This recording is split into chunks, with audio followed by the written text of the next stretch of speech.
بسم اللہ الرحمن الرحیم۔ قربانی کے مسائل سے متعلق آج ارادہ ہوا کہ ان مسائل سے متعلق ایک کلپ ریکارڈ کروا دیا جائے اور لوگوں کو قربانی کے بیسک مسائل بتائے جائیں۔ لوگ بہت زیادہ جو سوالات پوچھتے ہیں تو اس پہ میں نے کچھ اشارے لکھ لیے اپنے سامنے، تاکہ جو سوال بہت زیادہ پوچھے جاتے ہیں میں ان کے بارے میں ریکارڈ کروا دوں۔ تو میں انشاءاللہ یہ جو قربانی ہے اس کے بالکل شروع سے لے کے آخر تک ترتیب سے کوشش کرتا ہوں کہ مسائل بیان کروں، اور جو مسائل بہت زیادہ پوچھے جاتے ہیں اللہ تعالیٰ سے دعا ہے کہ وہ سارے آ جائیں۔ تو پہلا سب سے بڑا مسئلہ یہ ہے کہ قربانی واجب کس پر ہے۔ قربانی واجب کس پر ہے؟ لم سم عوام کی سہولت کے لیے ایک نصاب بیان کرتا ہوں جو علماء بتاتے ہیں۔ 52.5 تولہ چاندی، تقریباً 45 سے 50 ہزار یا 55 ہزار، یہ آج کل ریٹ چل رہے ہیں، آپ دیکھ لیے گا نیٹ پر۔ تو اتنی مالیت کا کسی کے پاس سونا ہو یا چاندی ہو یا تجارتی مال ہو، تجارتی مال کہتے ہیں وہ سامان جو بیچنے کے لیے آپ نے خریدا ہے، یا کیش رقم ہو، یا یہ کہ ضرورت سے زائد سامان۔ ضرورت سے زائد سامان کہتے ہیں وہ سامان جو پورے سال بھی استعمال نہ ہوتا ہو۔ تو ایسی کوئی چیز اگر آپ کے پاس اتنی مالیت کی پڑی ہوئی ہے، یا ایک نہیں 2-4 چیزیں مل کے اتنی مالیت کو پہنچ جاتی ہیں، یعنی خلاصہ یہ نکلا کہ آپ کے جو استعمال میں آنے والی چیزوں کے علاوہ آپ کے پاس اتنی مالیت کی مال موجود ہے، اور ضروری خرچے اس میں سے نکال دیں، قرضے نکال دیں، وہ سب نکال کے بھی اتنے پیسے آپ کے پاس بچتے ہیں 50 55 60 ہزار تک، تو پھر آپ پر قربانی واجب ہے۔ یہ بہت مختصر بتا رہا ہوں کیونکہ اگر میں اس کی نصاب کی ڈیٹیل میں گیا تو پورا کلپ اسی میں نکل جائے گا۔ تو لم سم ایک بتا رہا ہوں آپ کو کہ اتنا اماؤنٹ کسی کے پاس ہو تو اس پر قربانی واجب ہے۔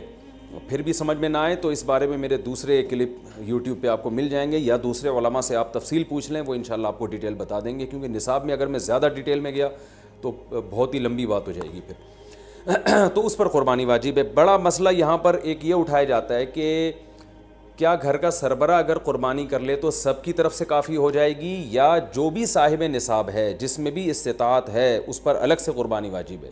اس میں فقہا کا اختلاف ہے۔ بعض علماء کی رائے یہ ہے کہ ایک آدمی اگر گھر کی طرف سے قربانی کر لے تو سارے اہل خانہ کی طرف سے کافی ہو جاتی ہے، اور اس کے بارے میں بعض تابعین سے آثار منقول ہیں، مصنف ابن ابی شیبہ کی روایات ہیں، لیکن ہماری رائے یہ ہے، اور بر صغیر کے علماء کی رائے یہ ہے، اور امام ابو حنیفہ رحمہ اللہ تعالیٰ کی بھی رائے یہی ہے کہ ہر شخص پر الگ سے قربانی واجب ہے اگر وہ صاحب نصاب ہے۔ اور اس کی 2 دلیلیں بہت مضبوط ہیں۔ سب سے مضبوط دلیل رسول اللہ صلی اللہ علیہ وسلم کی حدیث ہے، من وجد سعة لأن يضحي فلم يضحي فلا يقربن مصلانا۔ آپ صلی اللہ علیہ وسلم نے فرمایا جس کے پاس قربانی کی طاقت تھی اور اس نے قربانی نہیں کی تو وہ ہماری عیدگاہ کے قریب بھی نہ پھٹکے۔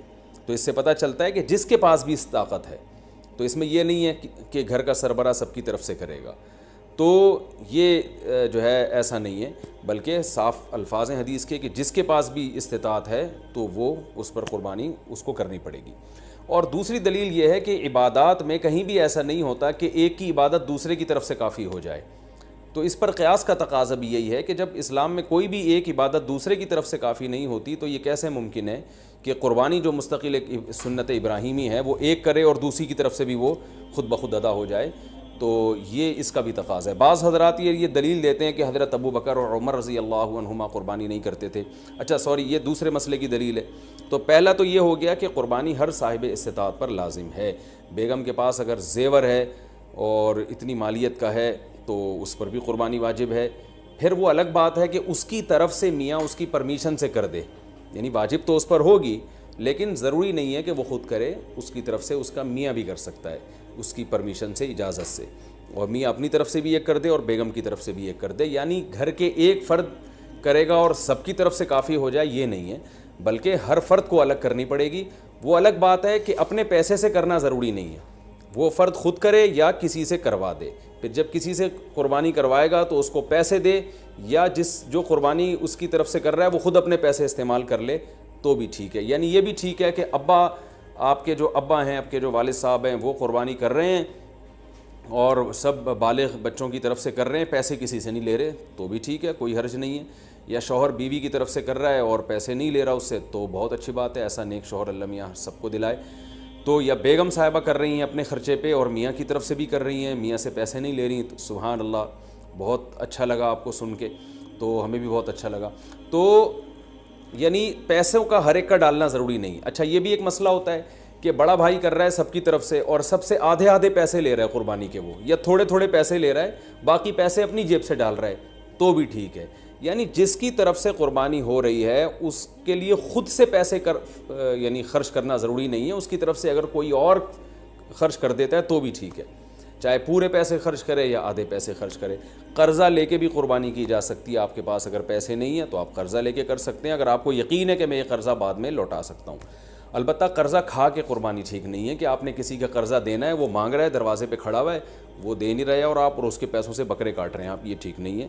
یہ آخرت کے لیے بھی نقصان دہ ہے اور وہ بکرے کے لیے تو نقصان دہ بہرحال ہے ہی ہے. تو ایک مسئلہ تو یہ ہو گیا. دوسرا مسئلہ یہ ہے کہ قربانی کیا واجب ہے یا سنت ہے. تو اس بارے میں بھی دونوں رائے ملتی ہیں علماء کی. جو علماء کہتے ہیں سنت ہے وہ بھی عام سنت نہیں مانتے بلکہ سنت مؤکدہ. سنت مؤکدہ کا مطلب جو نہیں کرے گا قابل ملامت ہوگا. اور امام ابو حنیفہ رحمہ اللہ تعالیٰ کی رائے کے مطابق یہ واجب ہے, اور اس کی دلیل وہی ہے کہ پہلی بات تو یہ کہ عبادت ہے, اور عبادت میں احتیاط کے پہلو کو ترجیح دی جاتی ہے, کیونکہ احتیاط اسی میں ہے کہ اس کو اگر واجب قرار نہیں دیتے تو بہت سے لوگ قربانی کا فریضہ چھوڑ سکتے ہیں اور اس بات کا خطرہ موجود ہے کہ قیامت میں ان کو گناہ نہ ملے. تو اس لیے احتیاط کے پہلو کو ترجیح جائے گی. اور مضبوط دلیل امام ابو حنیفہ کی قرآن نبی صلی اللہ علیہ وسلم کی وہی حدیث ہے, من وجد سعة لأن يضحي فلم يضحي فلا يقربن مصلانا. آپ صلی اللہ علیہ وسلم نے فرمایا جس کے پاس قربانی کی گنجائش تھی اور اس نے قربانی نہیں کی وہ ہماری عیدگاہ کے قریب بھی مت پھٹکے. آپ صلی اللہ علیہ وسلم 10 سال مدینہ منورہ رہے, ہمیشہ آپ صلی اللہ علیہ وسلم نے قربانی کی ہے. بعض حضرات یہ دلیل دیتے ہیں کہ حضرت ابو بکر اور حضرت عمر نے قربانی نہیں کی اپنے دور خلافت میں, اس سے پتہ چلتا ہے کہ قربانی واجب نہیں ہے. تو یہ دلیل اس لیے درست نہیں ہے کہ حضرت ابو بکر اور حضرت عمر رضی اللہ تعالیٰ عنہ مسکین تھے, غریب تھے, اگرچہ مسلمانوں کے خلیفہ تھے, لیکن یہ ان کی ایک کوالٹی تھی کہ اتنے لاکھوں مربع میل کے مالک ہونے کے باوجود وہ پیون زدہ کپڑے پہنتے تھے. تو صاحب استطاعت پہ قربانی واجب ہے. یہ دونوں حضرات بڑے تھے مگر قربانی نہیں کی انہوں نے, جیسے کہ روایت میں آتا ہے اس کی وجہ استطاعت نہ ہونا. تو استطاعت اگر نہیں ہے تو پھر قربانی لازم نہیں ہے. بلکہ اگر آپ قرضہ لے کے قربانی کرو گے اور خطرہ ہے کہ میں قرضہ ادا نہیں کر سکتا تو پھر تو جائز ہی نہیں ہے آپ کے لیے, کیونکہ دوسروں کا حق دبا کے آپ کے لیے عبادت کی وجہ آوری یہ ٹھیک نہیں ہے. اس کی فضیلت کیا ہے قربانی کی؟ رسول اللہ صلی اللہ علیہ وسلم نے ارشاد فرمایا بقرعید کے دنوں میں یا ایام نحر میں اللہ کو جانور کا خون بہانے سے زیادہ کوئی عمل محبوب نہیں ہے, اور ہر بال کے بدلے میں اللہ نیکی عطا فرماتے ہیں. یہ قربانی کی بہت بڑی فضیلت ہے, اور اس کی فضیلت آپ علماء سے بیانات میں سنتے ہیں. میں بھی چونکہ بہت مختصر جلدی بات کر رہا ہوں تاکہ میں پورے موضوع کو جلدی سے سمیٹ لوں. اب مسئلہ یہ آئے گا کہ جی قربانی ایک بڑا اہم مسئلہ آج کل یہ چل رہا ہے. نبی صلی اللہ علیہ وسلم نے فرمایا کہ عید کی نماز کے بعد جس نے قربانی کی تو قربانی ہوگی, نماز سے پہلے کر لی تو آپ نے اس قربانی کو قبول نہیں کیا. تو اس سے صاف پتہ چلتا ہے کہ شہر میں جہاں عید کی نماز ہوتی ہے وہاں عید کی نماز سے پہلے قربانی نہیں ہوتی. اب چونکہ بہت ساری عید کی نمازیں ہو رہی ہیں تو علماء کہتے ہیں کہ جس شہر میں آپ رہتے ہیں پورے شہر میں کہیں بھی عید کی نماز ہو جائے گی تو آپ کے لیے قربانی کرنا جائز ہوگا. بہتر تو یہی ہے کہ آپ خود جب تک عید کی نماز نہ پڑھیں قربانی نہ کریں. لیکن اگر کسی نے قربانی کر لی خود نماز پڑھنے سے پہلے تو اگر پورے شہر میں کہیں عید کی نماز ہو چکی تھی تو آپ کی قربانی ہو گئی, عید کی نماز نہیں ہوئی تھی آپ کی قربانی وہ کالعدم ہے. آج کل لاک ڈاؤن کی وجہ سے, کورونا کی وجہ سے یہ بھی مسئلہ کھڑا ہوا ہے. بہت سے ملکوں میں عید کی نماز پہ پابندی ہے. یو اے ای سے فون آتا ہے بھائی یہاں دبئی میں تو عید کی نماز ہی نہیں ہو رہی, تو وہاں کیا کیا جائے گا؟ تو وہاں پر یہ کیا جائے گا کہ بہتر یہ ہے, افضل یہ ہے کہ زوال کے بعد آپ قربانی کریں. اگر پورے شہر میں عید کی نماز ہو ہی نہیں رہی ہے تو پھر زوال کا وقت یعنی ظہر کا وقت جب داخل ہو جاتا ہے تو پھر آپ عید جانور قربان کریں, اس سے پہلے قربانی نہ کریں. لیکن اگر اس سے پہلے کسی نے قربانی کر لی تو فقہا کی ایک رائے یہ بھی موجود ہے انشاءاللہ وہ قربانی بھی ادا ہو جائے گی. یعنی صبح صادق کے بعد بھی اگر کسی نے قربانی کر لی تو قربانی ہو جائے گی. لیکن بہتر یہ احتیاط اسی میں ہے کہ ایسے جگہوں پہ جہاں عید کی نماز نہیں ہو رہی ہے, بعض کنٹریز ایسے ہیں جہاں عید کی نماز نہیں ہوتی, تو وہاں پر پھر آپ زوال کے بعد جانور کو قربان کریں آپ. یہ مسئلہ ہو گیا. اچھا, اب جانور خریدتے ہوئے کیا چیزیں آپ نے دیکھنی ہے؟ سب سے پہلی بات 4 جانوروں کی قربانی جائز ہے. اونٹ، اور یہ گائے، بھینس بھی گائے کے حکم میں ہی ہے، اور بکرا اور دمبا. ہرن کی قربانی یا نیل گائے کی قربانی یا اور دوسرے جو جنگلی جانور ہیں ان کی قربانی جائز نہیں ہے. ان 4 جانوروں میں اونٹ کی عمر 5 سال ہونی چاہیے، گائے کی عمر 2 سال ہونی چاہیے، اور بکرے کی عمر 1 سال ہونی چاہیے، اور دمبے کی بھی اصل تو یہی ہے کہ 1 سال عمر ہو، لیکن اگر 6 مہینے کا دمبا اور بھیڑ یا جو بھی سرگودا کے کجلے بڑے مشہور ہیں، 6 مہینے کا اگر دیکھنے میں سال کا لگتا ہے یعنی موٹا تازہ ہو تو 6 مہینے کا دمبا بھی جائز ہے. 6 مہینے سے کم کا جائز نہیں ہے. اور 6 مہینے کا دمبا اگر دیکھنے میں 6 مہینے کا نہیں لگ رہا، 1 سال کا نہیں لگ رہا، بچہ ہی لگ رہا ہے، چھوٹا لگ رہا ہے، کمزور ہے، پھر اس کی بھی جائز نہیں ہے. تو دمبا اگر 6 مہینے کا موٹا تازہ ہے تو اس کی قربانی جائز ہے. اور باقی بکرا 1 سال کا ہونا ضروری، اور گائے 2 سال کی، اور اونٹ 5 سال کا. اچھا، اس میں یہ بات ضروری ہے کہ یہاں سال سے مراد اسلامی سال ہے. مثال کے طور پر آپ بکرا لینے کے لیے گئے مارکیٹ میں، ہاں بھائی کتنی عمر ہے، اس نے کہا کہ جی اتنی عمر ہے، تو آپ اس سے سیدھا یہ پوچھیں کہ بھائی پچھلے سال بقرعید سے پہلے یہ پیدا ہو چکا تھا کہ نہیں ہوا تھا؟ اگر پچھلے سال بقرعید سے پہلے پیدا ہو چکا تھا تو اس سال بقرعید میں اس کی قربانی جائز ہے.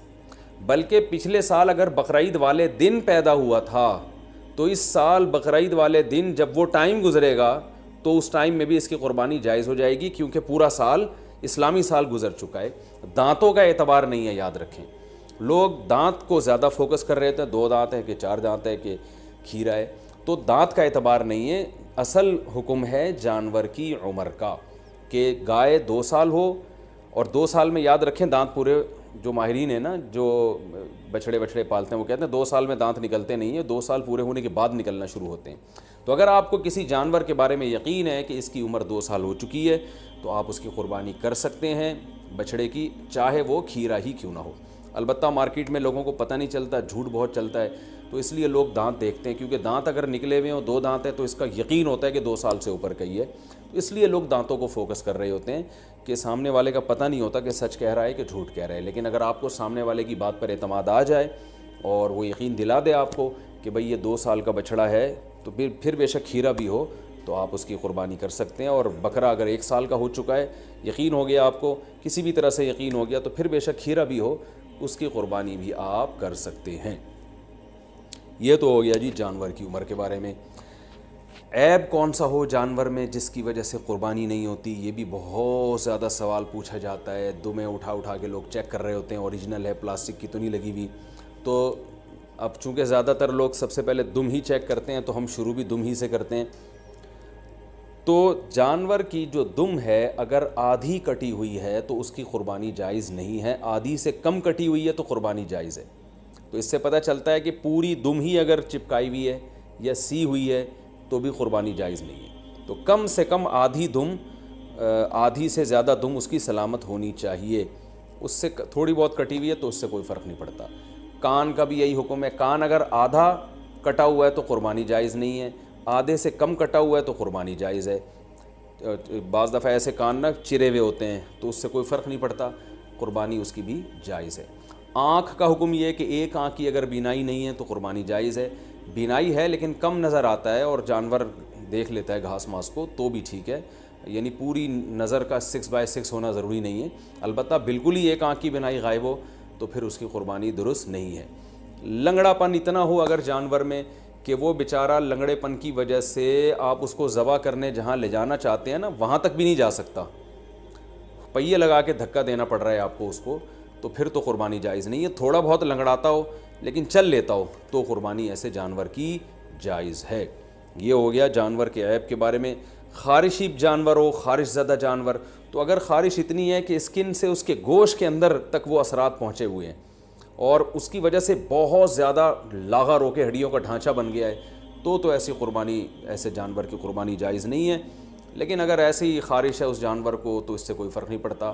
آج کل انسانوں کو آپ کو پتہ ہے اتنی خارش ہے، تو جانوروں میں ہو گئی تو کیا مسئلہ ہو گیا اس سے. سینگ کے بارے میں بھی لوگ بہت سوال پوچھتے ہیں کہ جانور کا سینگ کٹا ہوا ٹوٹا ہوا تو قربانی جائز ہے یا نہیں. بالکل جائز ہے. آج کل تو جانور کے پیدائشی سینگ ہی گھس دیے جاتے ہیں تو وہ جائز ہے. البتہ جانور کا سینگ اگر ٹوٹ گیا چوٹ لگنے سے اور ایسا ٹوٹا کہ جڑ سے اکھڑ کے نا اس کے دماغ ہل جاتا ہے پھر، تو ایسے جانور کی قربانی پھر جائز نہیں ہے۔ لیکن اس طرح ہوتا نہیں ہے، کوئی حادثہ ہو جائے تو پھر تو ہوتا ہے جانور کے ساتھ، نارملی ایسا ہوتا نہیں ہے۔ تو اس لیے منڈی سے جب آپ جانور خریدا کریں تو سینگوں پہ زیادہ غور نہ کیا کریں، تمیز سے جانور لے لیا کریں آپ، ٹھیک ہے، اس میں زیادہ وہمی بننے کی ضرورت نہیں ہے۔ خصی جانور کی قربانی بھی جائز ہے، اور بعض لوگ اس کو صحیح نہیں سمجھتے، لیکن صحیح حدیث سے ثابت ہے، آپ صلی اللہ علیہ وسلم نے خصی جانور کی قربانی بھی کی ہے۔ اچھا، دودھ والے جانور کی قربانی بھی جائز ہے، لیکن اس کا دودھ پینا جائز نہیں ہے۔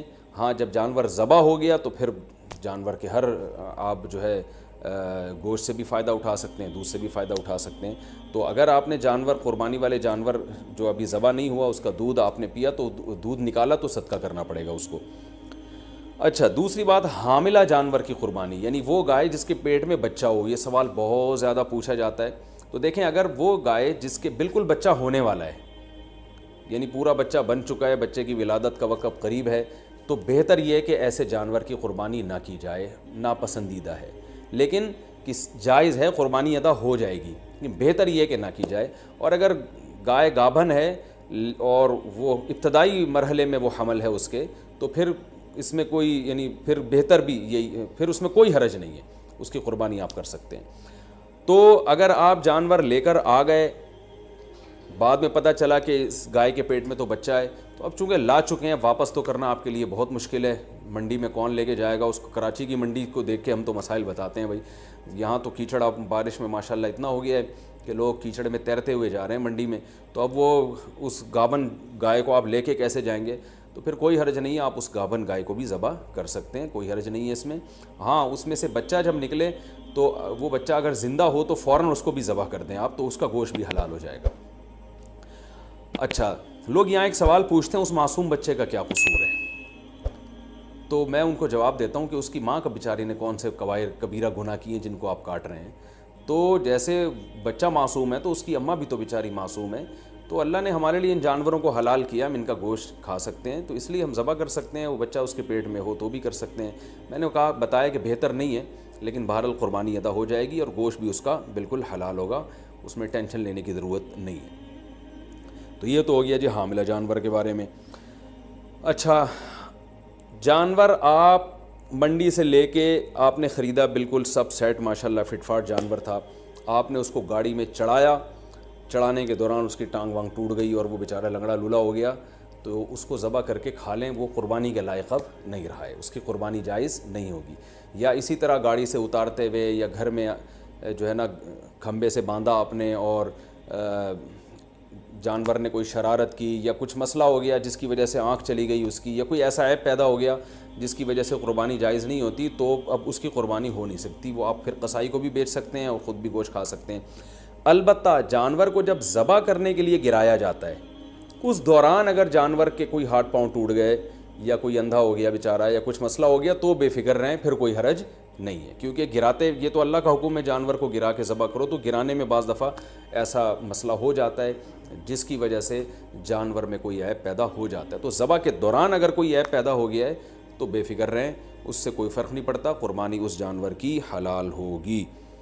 یہ تھا جانور کو گاڑی میں چڑھانا اور اتارنے سے متعلق۔ اچھا، ایک اہم مسئلہ یہ ہے، اب ہم آتے ہیں، میرا خیال ہے عیب والے مسائل تو کافی حد تک حل ہو چکے ہیں، اب ہم آتے ہیں جانور کو لٹانے، بلکہ اس سے پہلے کہ آپ جب جانور لے کر آئے تو بہت سے لوگوں کی نیت بدل جاتی ہے۔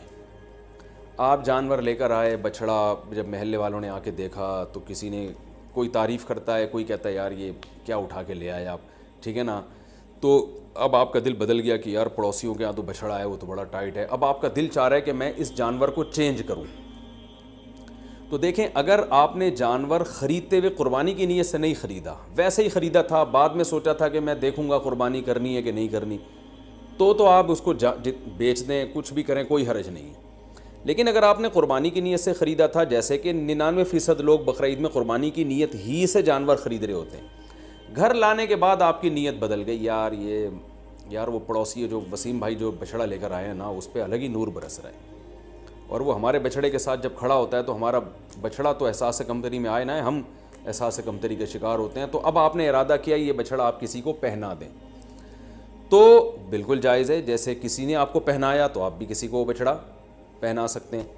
تو لیکن پہنانے کے بعد ہوگا یہ کہ اگر اب آپ کو کرنا یہ پڑے گا کہ آپ جو بچھڑا لے کر آئے تھے یا بکرا لے کر آئے تھے، فار ایگزامپل وہ 1 لاکھ کا تھا، آپ نے آگے بیچا 1,20,000 میں، اور اب نیا بچھڑا لائے دوبارہ 1 لاکھ کا، تو یہ 20,000 کا جو پروفٹ ہے یہ آپ کے لیے جائز نہیں ہے، بلکہ 20,000 کا پروفٹ آپ کو صدقہ کرنا پڑے گا.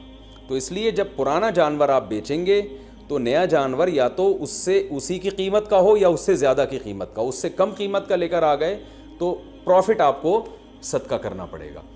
تو یہ ایک اہم بات ہے.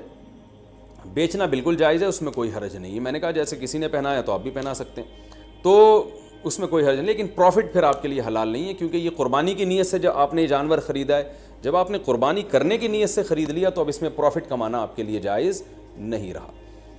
آپ بچھڑا لے کر آئے، پورا بچھڑا اپنے لیے لے کر آئے آپ قربانی کی نیت سے، تو یہاں آپ نے ارادہ کیا، محلے والے آ گئے، وسیم بھائی نے کہا یار ایک حصہ ہمیں بھی دے دو یار ایک حصہ، تو آپ کا ارادہ بدل گیا، آپ نے کہا چل بھائی، تو آپ اس میں سے حصے بھی دوسروں کو دے سکتے ہیں، اس میں بھی کوئی حرج نہیں ہے.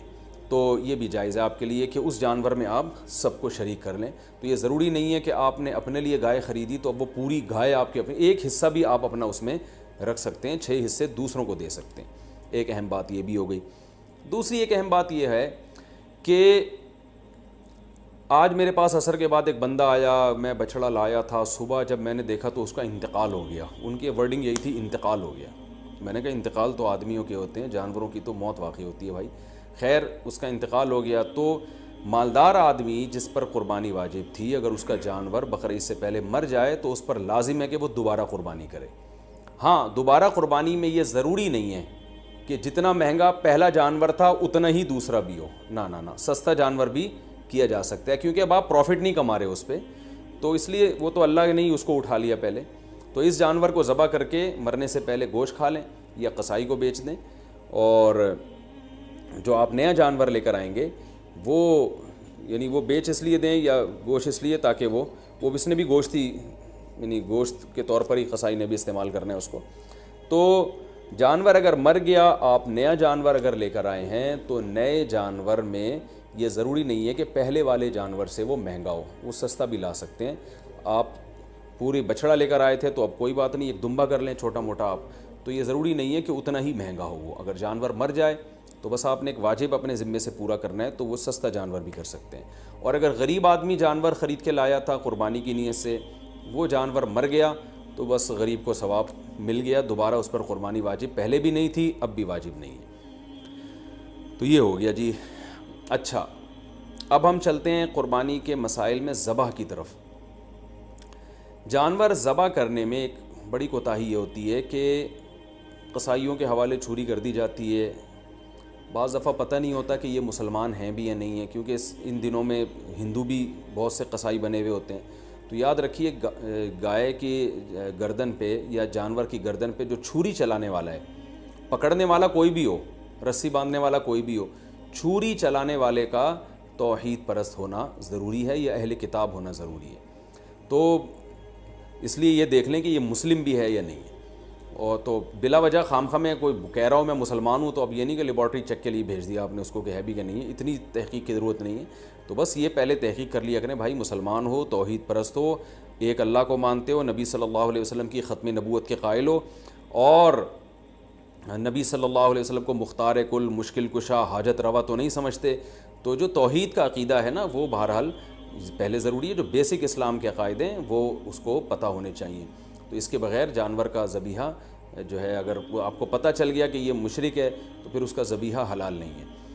ایک بات. دوسری بات، قصائیوں میں یہ کوتاہی ہوتی ہے کہ قصائی جو ہے وہ منہ میں گٹکے ہوتے ہیں، پان ہوتے ہیں. میں نے خود دیکھا ہے کہ وہ تکبیر نہیں پڑھ رہے ہوتے ذبح کرتے ہوئے. سب نہیں کرتے، یعنی بعض لوگ ایسا کرتے ہیں.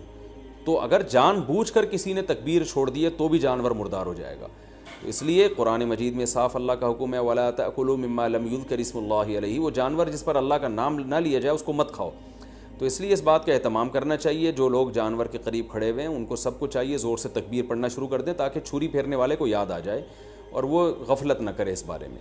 ہاں اگر بھولے سے رہ گیا, اس بیچارے کو یاد ہی نہیں رہا, تو وہ جانور حلال ہے, اس میں کوئی حرج نہیں ہے.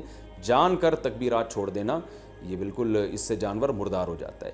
بعض اب ایسے ہوتا ہے کہ ایک آدمی سے چھری چل نہیں رہی ہوتی تو دوسرا بھی ہاتھ لگا دیتا ہے, یار ہم دونوں مل کے چھری چلا دیتے ہیں. تو دو آدمیوں نے اگر چھری چلائی ہے تو پھر دونوں پر تکبیر پڑھنا واجب ہے. دونوں میں سے ایک بھی اگر تکبیر چھوڑ دے گا تو جانور حلال نہیں ہوگا, اس کا خیال کیا کریں. اور ویسے بھی جانور کو خود ذبح کیا کریں. علماء کہتے ہیں کہ جانور ذبح کرنے والا جو جس کی قربانی ہے نا, وہ خود ذبح کرے گا تو اس میں زیادہ ثواب ہے. ایک کوتاہی جو بہت عرصے سے میں بتاتا چلا آ رہا ہوں, قصائی جانور ذبح کرنے کے بعد 4 رگیں کٹنے کے بعد حرام مغز میں چاقو مارتے ہیں. یہ بالکل غلط ہے. صرف 4 رگیں کاٹ کے جانور کو چھوڑ دینا ہے تاکہ بلیڈنگ زیادہ ہو, اس کا خون نکل جائے باڈی سے. قصائیوں کے پاس ٹائم کم ہوتا ہے, وہ جلد بازی میں ہوتے ہیں, لہذا وہ کہتے ہیں کون اتنی دیر جانور کے ٹھنڈا ہونے کا انتظار کرے. بالکل ایسے ہی جیسے خواتین کو جب ڈیلیوری ہوتی ہے نا, بچہ پیدا ہوتا ہے, تو بعض گائنی کی ڈاکٹر کہتی ہیں کون اتنی دیر انتظار کرے گا, لاؤ چاپڑ, چاقو, کینچی لاؤ, پیٹ چاک کرو اور آپریشن کر کے بچہ باہر نکالو, ہم نے دوسرا کیس بھی نمٹانا ہے. تو ہر آدمی جلدی میں گھوڑے پہ بیٹھا ہوا ہے. تو قصائی تو آپ کو پتہ ہے اس وقت جیٹ طیاروں پہ بیٹھے ہوئے ہوتے ہیں بقرعید والے دن, تو ان کے پاس اتنا ٹائم نہیں ہوتا جانور کی 4 رگیں کاٹیں پھر چھوڑ دیں, بلیڈنگ ہوگی, خون نکلے گا. وہ کہتے ہیں یار بس جلدی سے نا اس کے حرام مغز میں چاقو مارتے ہیں گردن میں, اور جانور کو تکلیف بھی ہوتی ہے اس سے اور جلدی مردار ہو جاتا ہے. اس کا نقصان یہ ہوتا ہے کہ جتنی بلیڈنگ ہونی چاہیے, خون نکلنا چاہیے, نکلتا نہیں ہے. تو اس سے 3 نقصان. پہلا نقصان مکروہ عمل ہے, یہ شریعت میں یہ طریقہ ہمیں ذبح کرنے کا نہیں بتایا. دوسرا نقصان جو گوشت میں خون باقی رہ جاتا ہے, جو ذبح کرنے کا مقصد ہے وہ پورا حاصل نہیں ہوتا. تیسرا نقصان گوشت کی لذت بھی کم ہو جاتی ہے. اور چوتھا ایک اور نقصان, گوشت میں جو بیماریاں ہیں آپ کو پتہ ہے بلڈ کی وجہ سے ہوتی ہیں, کہ بلڈ اگر گوشت میں رہ جائے تو اس میں بیماریاں بھی رہ جاتی ہیں. اگر خون اچھی طرح نکل جائے تو گوشت بیماریوں سے بھی صاف ہو جاتا ہے. تو یہ 4 فائدے ہیں جن کی وجہ سے آپ قصائی کو مجبور کیا کریں کہ بھائی ذرا تھوڑی دیر جو ہے نا صبر کرو.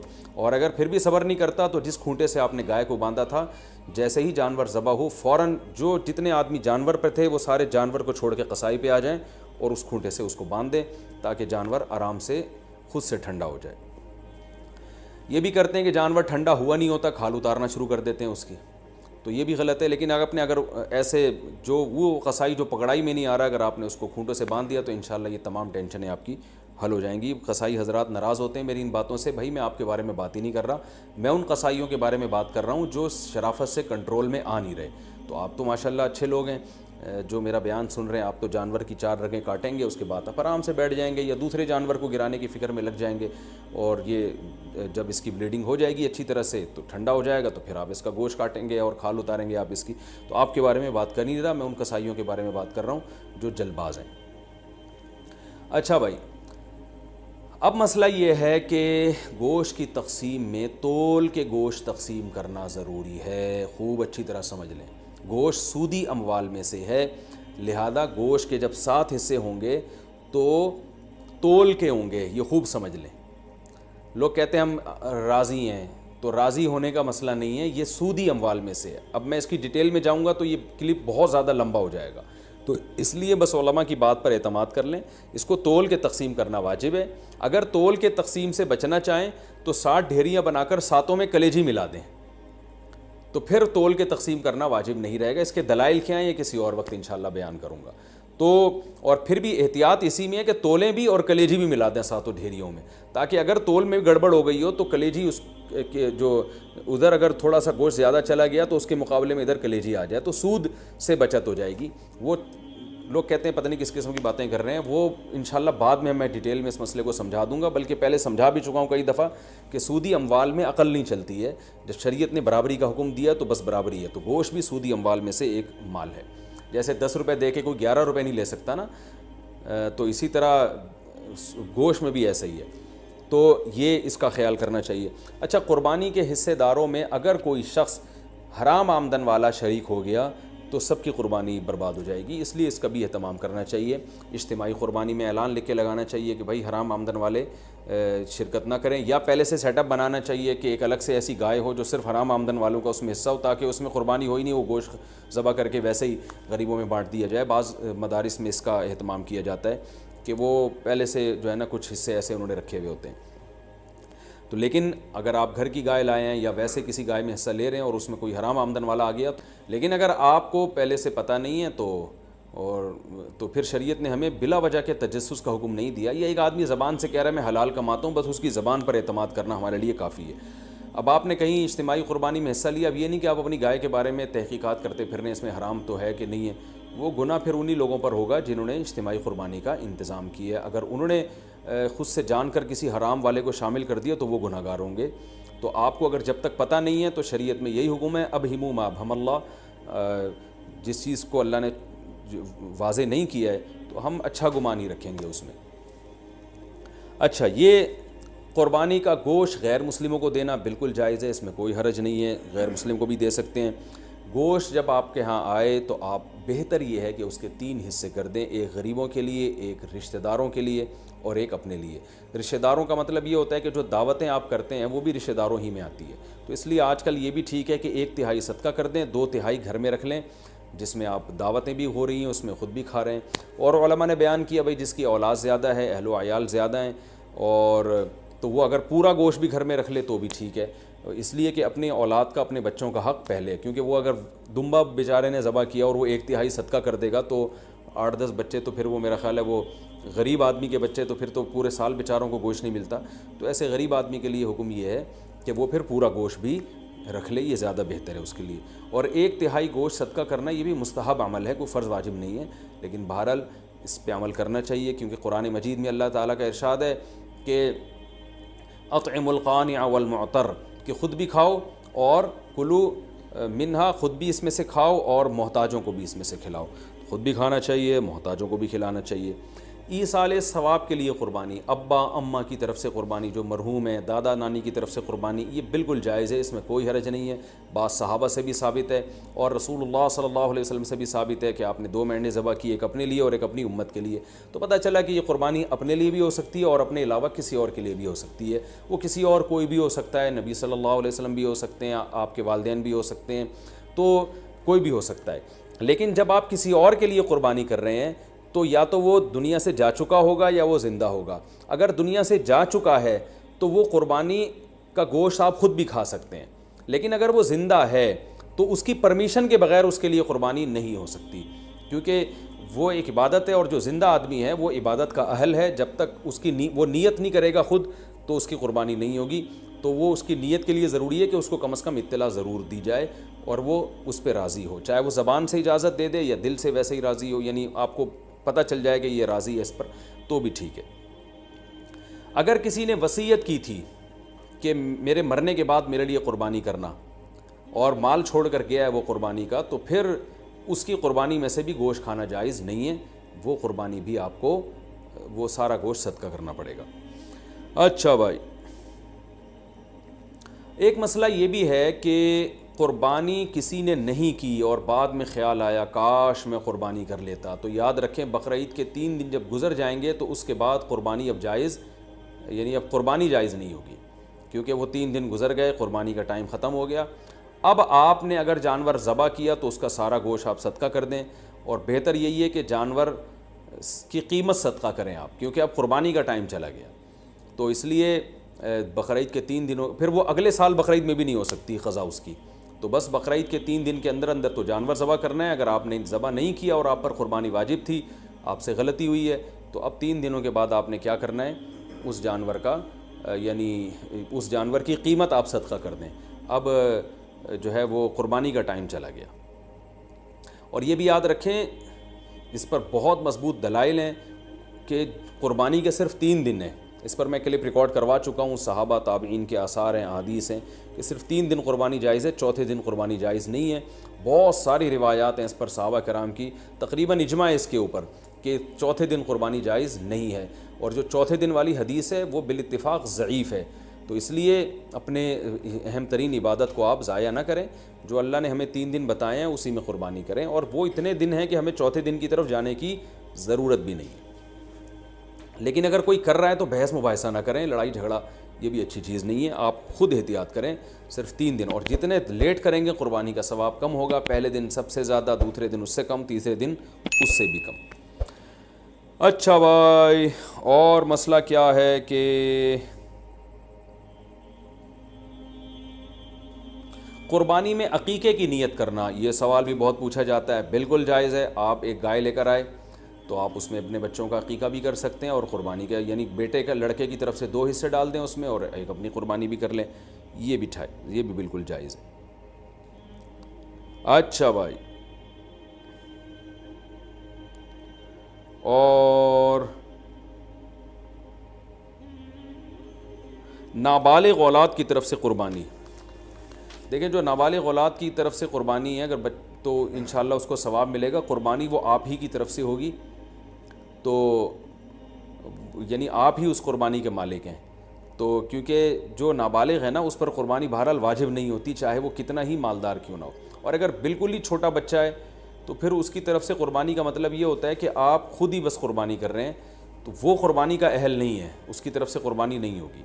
ہاں اگر وہ سمجھدار ہے، بلوغت کے قریب ہے، تو پھر اس کی طرف سے قربانی ادا ہو جائے گی، اگرچہ اس پہ واجب ہے نہیں ابھی، تو یہ کر سکتے ہیں، اس میں کوئی حرج نہیں ہے۔ اچھا، ایک اہم مسئلہ یہ بھی ہے کہ اونٹ کو ذبح کرنا یہ سنت نہیں ہے، اونٹ کو نہر کرنا سنت ہے۔ کھڑے کھڑے اس کی ٹانگ باندھ کے نا یہاں چاقو مارا جاتا ہے، اور ایکسپرٹ جو کسائی ہوتے ہیں وہ ایسے زور سے کٹ لگاتے ہیں کہ ایک دم فوارہ نکلتا ہے، اونٹ بہت جلدی ٹھنڈا ہو جاتا ہے۔ اور جو اناڑی ہوتے ہیں وہ بہت تکلیف دیتے ہیں جانور کو، وہ گھماتے رہتے ہیں اس میں، اور ان کو صحیح نس ملتی نہیں ہے، رگ ملتی نہیں ہے، اونٹ کا خون کم بہتا ہے، وہ بہت دیر سے اس کی جان نکلتی ہے، تو یہ بہت جو ہے وہ اچھا کام نہیں ہے جانور کو تکلیف دینا۔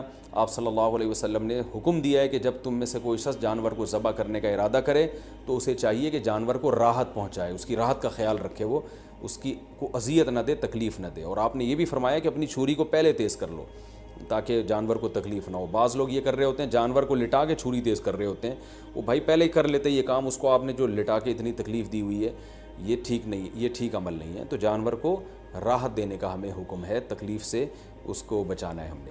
تو یہ کچھ مسائل تھے، اور بھی کوشش کر رہا ہوں کہ کوئی مسائل دماغ میں آ جائیں جو لوگ زیادہ زیادہ۔ ہاں ایک اہم مسئلہ یہ، بعض جانور بڑے شرارتی ہوتے ہیں، کنٹرول میں نہیں آ رہے ہوتے، جیسے بعض میاں کنٹرول میں نہیں آتے، بعض بیویاں کنٹرول میں نہیں آتی، بعض بچے کنٹرول میں نہیں آتے، اور بعض دفعہ آپ کا ملازم کنٹرول میں نہیں آ رہا، تو اس دفعہ بعض دفعہ آپ ایسی گائے لے آتے ہیں کہ وہ گائے ابھی ہمارے 2-3 سال پہلے محلے میں ایک بچڑا آیا، وہ ایسا خونخوار قسم کا بچڑا کہ وہ کسی کو قریب ہی نہ آنے دے۔ تو ایک قصائی آیا، اس نے کہا ابے دیکھو ایسی کی تیسی، میں کسی سے نہیں ڈرتا، اور بغیر کچھ کہے نا وہ بچڑے کے قریب چلا گیا۔ جو وہاں بچڑے کے قریب لوگ تھے نا، ان کا بیان ہے کہ وہ ایسے اچھلتا ہوا قصائی بچڑے کے پاس گیا کہ جیسے ڈرتا ہی نہیں ہے۔ تو کہہ رہے ہیں ہمیں چند سیکنڈ کے بعد ہمیں یہ لگا کہ صرف بچڑا ہے، قصائی ہے نہیں یہاں پہ کہیں بھی۔ تو ہم حیران، یہ قصائی کیا کہاں، یعنی بچڑے نے اتنی اسپیڈ کے ساتھ اس کو لات ماری ہے کہ قصائی مارکیٹ سے شارٹ۔ تو کہہ رہے ہیں ہم دیکھا وہ وہاں پڑا ہوا ہے۔ تو وہ فنٹر گیری بھی بعض لوگ کر رہے ہوتے ہیں۔ تو ایسا جانور جو بہت ہی شرارتی ہو، قابو میں نہ آ رہا ہو، تو شرعاً یہ جائز ہے کہ آپ اس کو پہلے اگر کسی گولی وغیرہ سے مار دیں، گرا دیں اس کو بندوق سے، اور پھر ذبح کر لیں تو بھی جائز ہے، یا اور کسی طریقے سے اس کو قابو میں لانے کے لیے یہاں پر اس کے گردن پہ کھڑے کھڑے بھی ذبح کر سکتے ہیں، یعنی اس کو آپ، یعنی 2 دھاری چاقو آپ نے گردن پہ لگایا اور اس کو چاروں رگیں کاٹ ڈالی تو بھی جائز ہے۔ تو بہتر سنت طریقہ تو یہی ہے کہ لٹا کے گلے پہ چھری چلائی جائے بچھڑے کے، لیکن اگر وہ بے قابو بچڑا ہے تو کھڑے کھڑے بھی مجبوراً اس کو ذبح کرنا جائز ہے۔ ہاں اگر گولی ماری آپ نے اس کے گرانے کے لیے اور گولی سے ہی وہ ٹھنڈا ہو گیا تو پھر حرام ہو جائے گا، چاہے گولی پہ تکبیر بھی کیوں نہ پڑی ہو، کیونکہ گولی کا شکار جائز نہیں ہے، حلال نہیں ہے، تو اس لیے دھاری دار چیزوں کا شکار ہوتا ہے۔ اسی طرح جانور اگر بھاگ گیا اور آپ نے اس کو چاقو مارا پیچھے سے تکبیر پڑھ کے، اور تیر مارا یا چاقو مارا، آج کل لوگ ارطغرل دیکھ رہے ہیں تو تیر ویر بھی لوگ گھروں میں لا کے رکھ رہے ہوں گے، تو تیر مارا، دھاری دار چیز ہے نا، وہ تیر اس کے جا کے لگا، یا چاقو آپ نے مارا، وہ چاقو اس کے لگا، اس سے وہ زخمی ہو گیا، اس سے وہ نیچے گرا، آپ فوراً بھاگیں جا کے اس کو ذبح کریں، لیکن آپ فوراً بھاگے اور ذبح کرنے سے پہلے وہ ٹھنڈا ہو گیا تو بھی وہ حلال ہے، کیونکہ دھاری دار چیز سے شکار اگر کیا تو پھر اگر آپ کو ذبح کرنے کا موقع نہیں ملتا اور اس دوران جانور مر جاتا ہے تو وہ شکار حلال ہوتا ہے، بشرطے کہ آپ نے تیر پھینکتے ہوئے یا چھری پھینکتے ہوئے آپ نے تکبیر پڑھی ہو، اللہ کا نام لیا ہو۔ لیکن اگر آپ قریب پہنچ گئے اور زندہ تھا وہ، تو پھر آپ نے ذبح نہیں کیا تو پھر حلال نہیں ہوگا۔ یا آپ نے تیر سے شکار کیا یا چاقو سے شکار کیا، اس کا یعنی نیزہ مارا اس کے اوپر، اور وہ پھر آپ اس کے پیچھے بھاگے نہیں اس کو ذبح کرنے کے لیے, تو بھی وہ حلال نہیں ہوگا. یعنی آپ نے اپنی ذمہ داری پوری کی, اس کے باوجود وہ آپ کے پہنچنے سے پہلے ٹھنڈا ہو گیا تو پھر وہ حلال ہے, لیکن گولی کا شکار کسی صورت میں حلال نہیں ہے. بلا وجہ جانور کو گولی سے مار کے گرانا یا اسے بے ہوش کر کے ذبح کرنا یہ بھی مکروہ ناپسندیدہ عمل ہے, اس لیے کہ جانور کو جب آپ بے ہوش کر دیتے ہیں تو پھر اس کو جب ذبح کرتے ہیں تو خون صحیح طرح سے اس کا نہیں نکلتا, جو ذبح کے مقاصد کے خلاف ہے, اور پھر یہ بھی خطرہ ہوتا ہے کہ جانور پہلے ہی نہ مر چکا ہو. تو یہ کچھ مسائل تھے قربانی کے. اللہ تعالیٰ ہم سب کی قربانیوں کو قبول فرمائے. اور یاد رکھیں بقرعید کے 3 دنوں میں آپ صلی اللہ علیہ وسلم نے فرمایا اللہ تعالیٰ کو جانور کا خون بہانے سے زیادہ کوئی عمل محبوب نہیں ہے, اور آپ نے فرمایا طیبوا بہا انفسکم, خوش دلی کے ساتھ قربانی کیا کرو. اور یہ بہت افسوس کی بات ہے آج ہمارے یہاں جب جانور کو ذبح کیا جا رہا ہوتا ہے لوگ شور مچا رہے ہوتے ہیں, اچھل رہے ہوتے ہیں, سیٹیاں بجا رہے ہوتے ہیں. یہ بالکل بھی ٹھیک نہیں ہے, یہ ایک عبادت ہے. ابراہیم علیہ السلام جو اللہ کے خلیل تھے ان کی سنت ہے, تو عبادت کو عبادت والے انداز ہی میں کیا جائے گا. اس وقت ذکر کرنا چاہیے, اللہ کا نام لینا چاہیے, دل میں دعا مانگنی چاہیے کہ اللہ ہمارے اس عمل کو قبول فرما. سیٹیاں بجانا اور ہوٹنگ کرنا اور ایسے اچھلنا یہ بہت بالکل نامناسب حرکت ہے. وہ کوئی وہ انٹرٹینمنٹ کا کوئی شو نہیں ہو رہا, وہ بلکہ ایک عبادت ہو رہی ہے اللہ کے لیے. ایک اپنے مال کو آپ, ایک نفیس مال کو اور ایک جان کو آپ قربان کر رہے ہو اللہ کی خاطر, تو عبادت ہی ہونی چاہیے. اور اس وقت دعا پڑھنی چاہیے انی وجہت وجہی للذی فطر السماوات والارض حنیفا وما انا من المشرکین.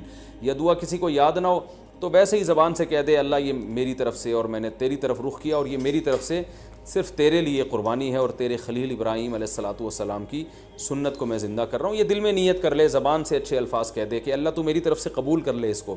تو یہ الفاظ کہنے چاہیے, دعا مانگنی چاہیے کہ اللہ اس کو قبول فرما لے. تو یہ ہے قربانی کا گوشت اسٹور کتنے دن کر سکتے ہیں, جتنے دن تک چاہیں, فریج جب تک آپ کی اجازت دیتا ہے. البتہ میں ایک چٹکلا سناتا ہوں. وہ ایک آدمی نے اپنا بکرا دیکھا جنت میں ٹہلتا ہوا نظر آ رہا ہے, بکرا ذبح کیا تھا نا اس نے, لیکن اس بکرے کی ایک ٹانگ جو ہے نا وہ نہیں تھی.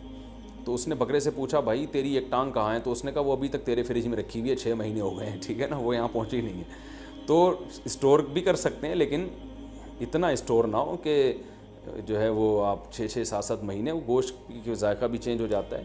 کھائیں بھی کھلائیں بھی, اللہ تعالیٰ کو کھلانے والے بھی پسند ہیں. اور قربانی میں تو اللہ تعالیٰ نے ہمیں روزے کو حرام کر دیا بقرعید کے دنوں میں, اسی وجہ سے حرام کر دیا کہ ہم تاکہ قربانی کا گوشت استعمال کر سکیں. تو قربانی کا گوشت کھانا بھی سنت ہے. آپ صلی اللہ علیہ وسلم نے 60 اونٹ اپنے ہاتھ سے نہر کیے تھے, اور روایت میں ہے کہ ہر اونٹ سے کچھ نہ کچھ گوشت آپ صلی اللہ علیہ وسلم نے چکھا تھا. تو اس لیے مبارک گوشت ہے, اللہ کی طرف سے ضیافت ہے. اللہ تو بھائی دال چاول بھی کھلا رہا ہو اپنی طرف نسبت کر کے, تو بھی بڑی چیز ہے وہ. اللہ ہمیں گوشت کھلا رہا ہے, تو یہ وہ گوشت نہیں ہے جو پورے سال ہم کھاتے ہیں, یہ وہ گوشت ہے جو صرف 3 دن اللہ اپنی طرف سے ہمیں اپنی طرف نسبت کر کے ضیافت کرتا ہے کہ میری طرف سے یہ تمہاری ضیافت ہے. بڑی مبارک چیز ہے. اللہ تعالی ہم سب کو سمجھنے کی, عمل کرنے کی توفیق عطا فرمائے. وما علینا الا البلاغ. ایک اور مسئلہ رہ گیا کہ قصائی کو گوشت اجرت کے طور پہ دینا جائز نہیں ہے. قصائی کو الگ سے اجرت دیں. گوشت ویسے ہی جب بیٹھا ہو تو کھانا وانا گوشت پکا کے کھلا سکتے ہیں, سب کھا رہے ہوتے ہیں تو وہ بھی کھا سکتا ہے. لیکن گوشت جو الگ سے قصائی لوگ سائڈوں پہ نکال لیتے ہیں, پٹ کا گوشت الگ کر دیا, چانپیں ادھر کر دیں, بہت ہاتھ گھوم رہے ہوتے ہیں.